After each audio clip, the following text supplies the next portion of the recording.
আমরা 250 টাকায় বিক্রি করতেছি। আমরা শুরু থেকে আমার অনেক ভিডিওতে দেওয়া 250 টাকায় 250 টাকায়, মানে এই মার্কেটে সবাই 250 টাকা করে বিক্রি করতেছে। হ্যাঁ, এটাই হচ্ছে পুরাতন বউবাজার। আসসালামু আলাইকুম, আশা করছি সবাই অনেক ভালো আছেন।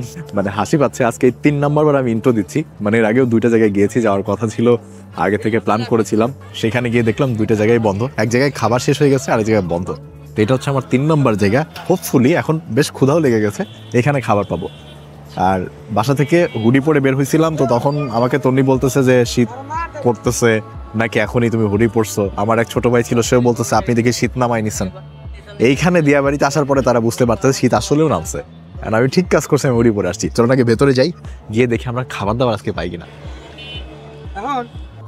এই জায়গাটা আগে তো জানতেন এখানে বউবাজার এটাকেই বলতো, এখন বউবাজার নামে আরেকটা স্পট হয়েছে, সেটা হচ্ছে ওই পাশে, এই রাস্তার অপোজিট সাইডে। আর এই জায়গাটায় ওনারা বেশ ইয়ে করে ফেলছে, একদম সুন্দর ডেকোরেট করে, মানে দোকান যেগুলো রেস্টুরেন্ট টাইপের বানাই ফেলছে। ইভেন এখানে চা অ্যান্ড চিল আসছে।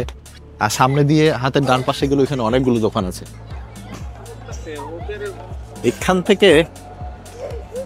এখান থেকে একটা লেখা চোখে পড়তেছে, কাজল আপার হাঁস বোনা। এই উনি তো বেশ ভাইরাল একজন, ওনার অনেক ভিডিও তো দেখছি। আজকে তাহলে ওনার এখানে খাই নাকি?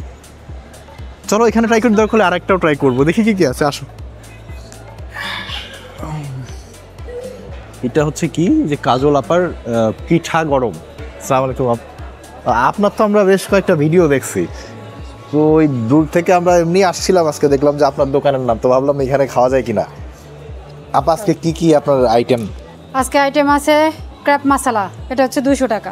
3 পিস লেগ থাকবে, 4 পিস বডি থাকবে। তারপরে হচ্ছে বিফ কালো বোনা, এটা হচ্ছে বিফ কালো বোনা, এটা হচ্ছে 250 টাকা। এদিকে হচ্ছে দেশি হাঁস সরিষার তেলে পাকানো, এটা লাল বোনা, এটা হচ্ছে 250 টাকা, 6 পিস হবে। এটা হচ্ছে দেশি হাঁসের কালো বোনা, স্পাইসি, অতিরিক্ত, একেবারে অতিরিক্ত না, মানে ঝাল বেশি আর কি। এটা হচ্ছে এটা ঝাল বেশি, যারা ঝাল পছন্দ করে আর কি।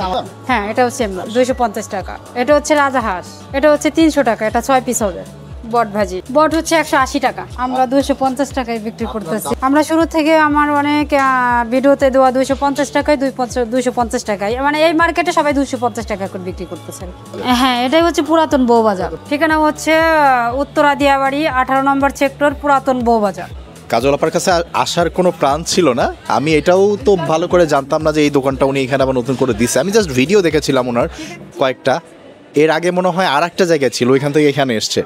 তো আমরা অর্ডার করে দিই আগে। চালের রুটি আছে, ছিটা রুটি, রুমালি রুটি, চাপড়ি, লালবোনাও আছে। ঠিক আছে আপা, তাহলে ও লালবোনা খাবে, ওকে লালবোনা দেন।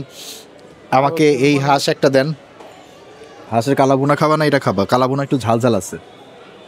এক কাজ করি আপা, একটা এইটা দেন, একটা এইটা দেন, একটা বিপ লালবোনা দেন, আর হচ্ছে আপনার একটা বট দেন।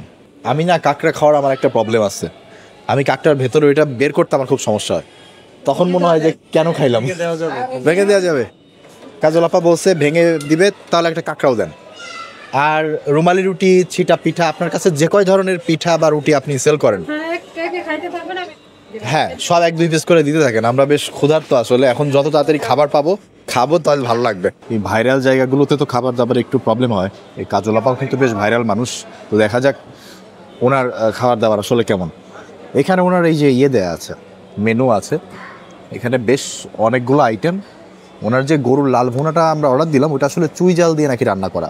দেখা যাক, এর সাথে একটু ভাত হলে আমার জন্য জমতো, বাট বেসিক্যালি এখানে তো ভাত পাওয়া যায় না।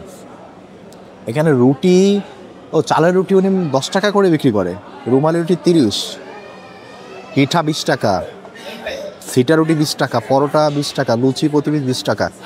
এই হুডিটা পরে এসে আমি যে কি ভালো একটা সিদ্ধান্ত নিছি, সেটা দিয়াবাড়িতে আসার পরে বোঝা গেছে। এদিকে বেশ ঠান্ডা, লাইক হ্যাঁ জ্যাকেট পরার মতো ঠান্ডা না, কিন্তু একটু হালকা সোয়েট শার্ট আর হুডি পরার মতো ঠান্ডা তো অবশ্যই। এবং রিক্সায় বা গাড়িতে বা বাইকে যাওয়া আসা করলে বাতাসেরও ঠান্ডা বেশি লাগে। শীত অবশেষে চলেই আসলো, আর এই শীতে এবার বেশ কিছু জায়গায় যাওয়া হবে। প্রথম জায়গা আমি বলে দিচ্ছি, যাব হচ্ছে আমার বন্ধু মুন্সি এনায়েত আর মহসিনুল হাকিম ভাইয়ের একটা স্কুল করা আছে, সেই স্কুলে যাব আমি। সেটা চরের মধ্যে, বেশ শীত থাকবে, ওই জায়গাটায় যাবো, ইচ্ছা আছে। আর সাথে বাকি একের পর এক শ্রীমঙ্গল, সিলেট, খুলনা, তারপর দিনাজপুর, রংপুর, পঞ্চগড়, সৈয়দপুর, ওই এরিয়া, শীতের ভেতর আমার এই সবগুলো কভার করার ইচ্ছা আছে। কক্সবাজার আমি যাচ্ছি না। একটু দেখাই, এটা হচ্ছে হাঁসের কালাভুনা, এটা বলেছে একটু ঝাল ঝাল হবে। এই দেখেন লেগ পিস সহ আছে, হ্যাঁ, এটা হচ্ছে হাঁসের লাল ভুনা, এটা একটু ঝাল কম হবে। এটা হচ্ছে বট ভুনা, আর এটা হচ্ছে চুই জাল দিয়ে গরুর মাংস ভুনা। বলেছিল লাল ভুনা, বাট দেখতে একটু কালো ভুনা টাইপের হয়ে গেছে। আর হচ্ছে চিতই পিঠা, রুমালি দিয়ে সমস্যা নাই। চালের রুটি এখানে তো অনেকগুলো দিছে মনে হচ্ছে, 1 2 3 অনেক 4 5 পিস দিছে। ভালো, এই চালের রুটি মজা লাগে। আমার যেটা পছন্দ, মানে আমার যেটা প্রথমেই খেতে ইচ্ছা করতেছে, খাও না, শুরু করো, বিসমিল্লাহ করো। মানে এই জিনিসটা, এটাকে চিতই পিঠা বলে শুদ্ধ ভাষায়, যেটা বাংলাদেশের সবাই এই নামে চিনবে। তবে এটা আমার এলাকায় মানে রাজবাড়িতে এটাকে বলে সরা পিঠা। আর এই সরা পিঠা দিয়ে শীতের সময় একদম ঝাল ঝাল গরুর মাংস খাওয়ার যে প্রচলন এখন আমাদের গ্রামে আছে, এটা বিশেষ একটা খাবার, খুব পছন্দ করে আমার গ্রামের মানুষ। এবং আমার বাবার খুবই পছন্দের খাবার ছিল এটা, সরা পিঠা দিয়ে গরুর মাংস ভুনা। আমারও বেশ পছন্দ। আমি এই জন্য চিতই পিঠা মানে এই সরা পিঠা দিয়ে এই যে ঝাল ঝাল যে হাঁসটা বলছে না, যেটা ঝাল ঝাল হবে, এইটার ঝোল দিয়ে আমি আগে একটু ট্রাই করতে চাই। রুমালিও আসছে না, ঠিক আছে, এই বিসমিল্লাহ করবো, বিসমিল্লাহ। ওয়াও, এই যে যেটাকে উনি হাঁসের কালা ভুনা বলছে, মানে একটু কালচে কালারের ভুনা আর কি হাঁসের, এটা আমি এখনো হাঁসটা মুখে দিই নাই, এটার ঝোলটা নিচ্ছি। ঝোলটা একটু স্পাইসি, কিন্তু ঝাল লেভেলের স্পাইসি না। মুখে দিলে আপনি স্পাইস ফিল করবেন, কিন্তু অনেক ঝাল খেতে পারছেন না, এই টাইপের না। এবং এটা বেশ ভাজা একটা ঘ্রাণ আছে, পুরো মশলাগুলো বেশ সময় নিয়ে ভাজা হয়েছে, যার কারণে এই কালো ইয়েটা আসছে, এবং সেই স্মেলটার ভিতরে আছে। বেশ মজা।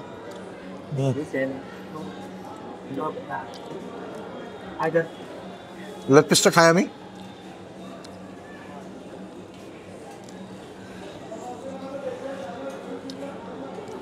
আমি ভাইরাল আপাদের মধ্যে যত জায়গায় খাওয়া দাওয়া করেছি, এই দিক থেকে বলবো এই আপার, এই ভাইরাল আপার খাবার মজা, কাজুলি আপার খাবারটা ভালো।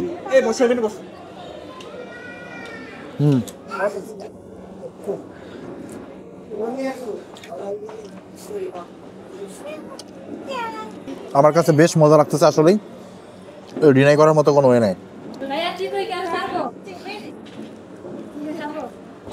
আর দুটা ছাড়েন আপা, আপনার খাবার মজা। হাঁসের যে কালা ভুনা, এটা এই ঝোলটা আমার কাছে এত ভালো লাগছে যে আমি মোটামুটি একটা চিতই প্রায় শেষ করে ফেলছি ওই ঝোলটা দিই, অন্যদিকে যায়নি। দেখি হাঁসের এই লাল ভুনার ঝোলটা একটু দেখি, লাল ভুনার ঝোলটা একটু পাতলা দেখা যাক।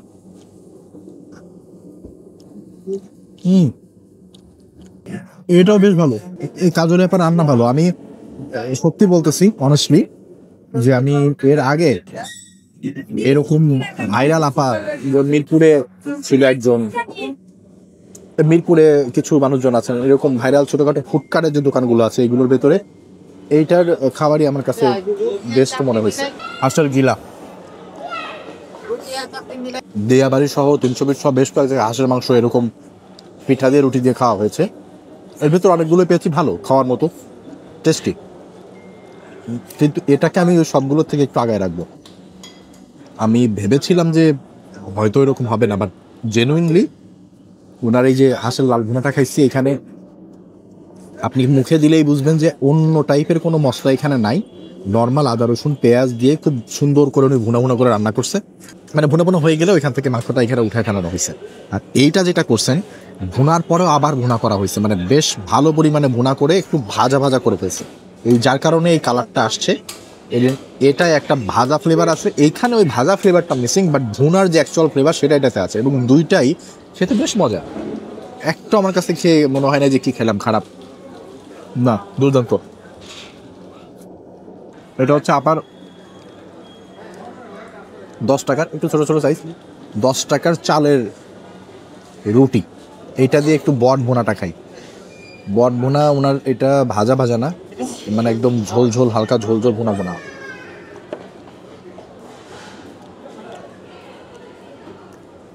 ওই যে একটা ব্যাপার আছে না, যে পারে সে সব পারে, ওনার এই বট ভুনাটাও মজা।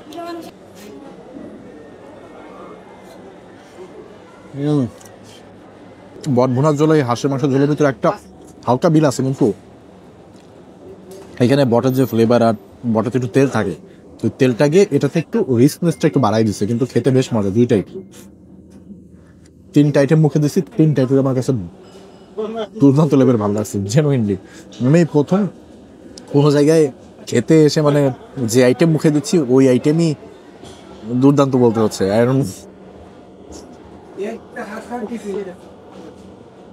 এই কাঁকড়া নিয়েছি, কাঁকড়াটাও বোনা করা। কাঁকড়া বোনাটা একটু, কাঁকড়া বোনার ঝোলটা দেখি তো আগে, ওনার সবগুলো ঝোলই মজা পাইলাম, এটা দেখি তো। এটা ঝোলটা একটু অ্যাভারেজ। ওটা কাঁকড়ার স্মেল আছে আমার কাছে মনে হয়। আমি কাঁকড়ার মাংস খাই, কিন্তু কেমন একটা স্মেল থাকে না, এই ঝোলের ভিতরে স্মেলটা পুরোপুরি এসে ঝোলটার স্বাদটা অতটা ভালো লাগার মতো রাখে নাই। এই ঝোলটায় কাঁকড়ার স্মেলটা পরিপূর্ণভাবে চলে গেছে, এই জন্য ঝোলের স্বাদটা এটাই কম। বাট বাকি 3টাগুলোতেই ঝোল দুর্দান্ত। ওনাদের আর একটা আইটেম আছে চাপড়ি। এই চাপড়ির একটা চাপড়ি দেখে আমার একটা কথা মনে হয় যে আমরা যখন লাইক ছোট, তখন চাপড়ি ছিল হচ্ছে সহজে পেট ভরার একটা মাধ্যম। এত চিকন চিকন করে চাপড়ি হইতো না, মানে আটা পানি দিয়ে গোলায় লবণ, ওর ভিতরে পেঁয়াজ দেওয়া হইতো, কাঁচামরিচ দেওয়া হইতো, একটু হলুদ দেওয়া হইতো, দিয়ে ওটা বেশ মোটা করে বানানো হইতো। এবং এটা ছিল যে আচ্ছা ভাত টাত নাই, তরকারি নাই, এই সমস্ত সময়ে খুব সহজে মোটা একটা চাপড়ি বানাই দিলে সেই চাপড়ি কেউ একটু আলু ভর্তা, কেউ একটু কালো জিরা ভর্তা দিয়ে খেয়ে নিত। গ্রামে এটা ছিল যে খুব দ্রুত করে, মানে খুব সহজে অল্প সময়ের ভেতরে পেট ভরা যায় কীভাবে, তার একটা মাধ্যম। আর এইটা এখন আমাদের শহরে একটা বিলাসী খাবার। এটা হচ্ছে চুইঝালের গরু মাংস। এটাও বেশ চাপড়িটা একদম করকরা। চাপটা একটু নরম হইলে আমার জন্য ভালো হইতো, আমি এত করকরা পছন্দ করি না। আমি চিতই পিঠা দিয়ে ঝোলটা একটু খাই, তাহলে ঝোলের স্বাদটা বুঝতে পারবো।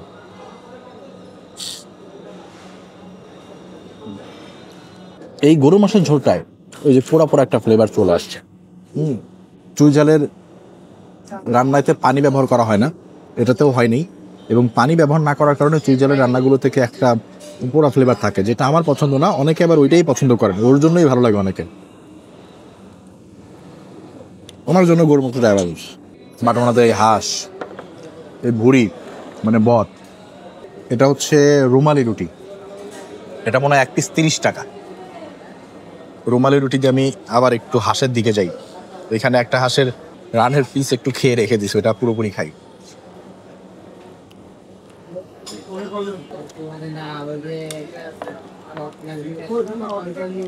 এটা হচ্ছে বট ভুনা। এই বট ভুনাটাও বেশ মজা, বেশ ঝোল ঝোল করে রান্না করা, ভাজি না। কাঁকড়া খাইতে গেলে ভেতরের জিনিস বের করা আমার জন্য অনেক কষ্ট। এটা এই যে ফাটানো আছে দেখি তো,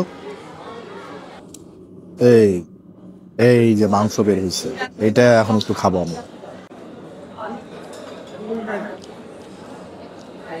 চিংড়ি মাছের ফ্লেভার, বাট ওকে, এটা তন্নির ভালো লাগবে। ও চিংড়ি মাছ অনেক পছন্দ করে, তো আমার জন্য ঠিকঠাক। আমি খাই, বাট অত বেশি পছন্দ করি না।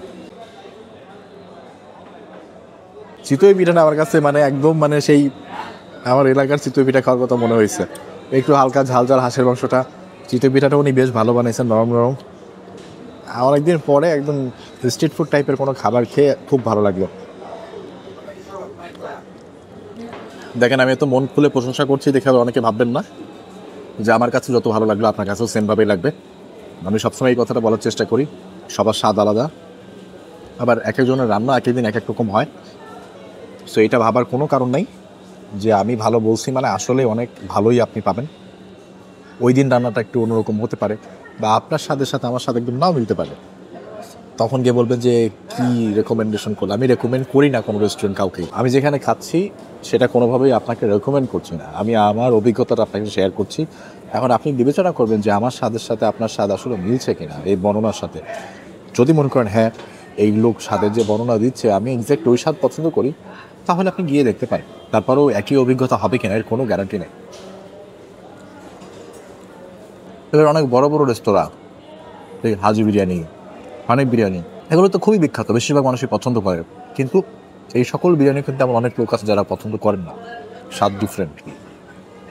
আর আমার মতো একজন মানুষ যার নলেজ খুবই কম, জ্ঞান খুবই সীমিত, সে কোথাও খেয়ে বললো যে আমি অনেক মজা পেলাম, সেখান থেকে কখনো এক্সপেকটেশন এটা রাখবেন না যে আপনিও গিয়ে ঠিক একই মজা পাবেন।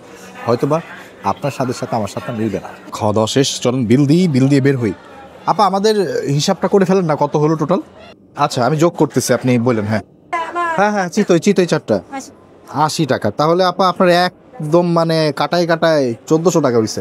আমরা অনেকগুলো আইটেম খাইছি, টু বি অনেস্ট আমার কাছে খাবার মজা লাগছে।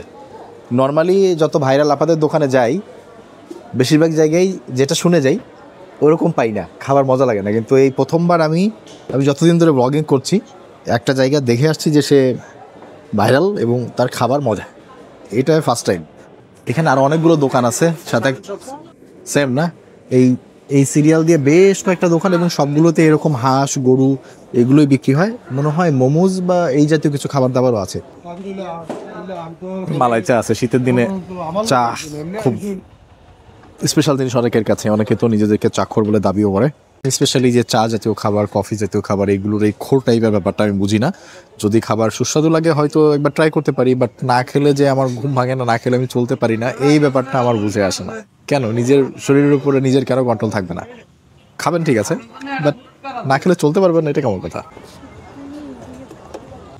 আজকে আসলে মানে 2-3টা জায়গায় যাওয়ার পর অবশেষে এই দিয়াবাড়ি এসে খাবার খেলাম।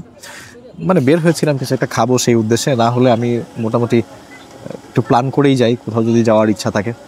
বাট আজকে আনপ্ল্যানভাবে একটু বের হয়েছিলাম যে কোথাও খাবো, এবং সেটা 2 জায়গায় গিয়ে ব্যর্থ হয়েছি। শেষমেশ এখানে এসে খেলাম।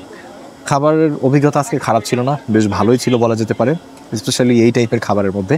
আর শীতের শুরুর দিকে মানুষের একটু এই টাইপের খাবার দাবারের প্রতি আগ্রহও বেড়ে যায়, এবং আমি জানি এই শীতের মধ্যেই আর অনেক দোকান বেড়ে যাবে, এখানে মানুষের সমাগমও বাড়বে। আপনারা ভালো থাকবেন, অন্য কোনো একটা ভিডিওতে আবারও দেখা হবে। যারা আমার মতো বাইরে খান, মাঝে মাঝেই খান, তাদের জন্য বলবো খান আপনার পছন্দের খাবারটা, তার সাথে এক্সারসাইজ করবেন, নিজের শরীরটাকে সুস্থ রাখবেন, তাহলেই আরও বেশি দিন এই খাবারগুলো খেয়ে যেতে পারবেন। ভালো থাকবেন, আল্লাহ হাফেজ, আসসালামু আলাইকুম।